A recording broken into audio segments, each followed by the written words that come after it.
Friends, இன்றைக்கி morning எங்கள் வீட்டில் என்ன பிரேக்ஃபாஸ்ட் அப்படின்னா பாஸ்தா தான். ஸோ பாஸ்தா சாப்பிட்டு ரொம்ப நாளாச்சு. ஸோ அதனால தான் இன்றைக்கி பாஸ்தா பண்ண போகிறேன்.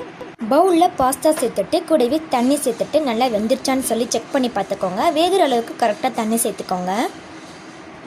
ஸோ நல்லா வெந்து வந்துருச்சு. கடாய் நல்லா சூடாயிருச்சு. ஸோ இது கூடவே நல்லெண்ணெய் சேர்த்துக்கலாம். சேர்த்துட்டு ஆயில் சூடான கடுகு கொஞ்சமாக சேர்த்துக்கலாம்.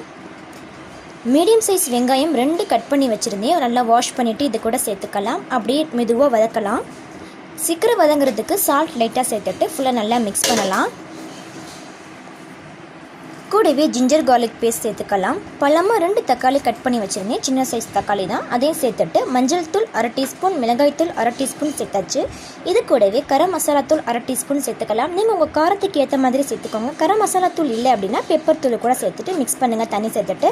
ஸோ நம்ம நல்லா வேக வச்சுருந்தா பாஸ்தாவை இது கூட சேர்த்து நல்லா மிக்ஸ் பண்ணிவிட்டு இறக்கி வச்சிடலாம். ரொம்ப சூப்பரான பாஸ்தா ரெடி ஆகிடுச்சு பாருங்கள். எங்கள் வீட்டில் மார்னிங் பிரேக்ஃபாஸ்ட் இதான். So thank you so much for வாட்சிங்.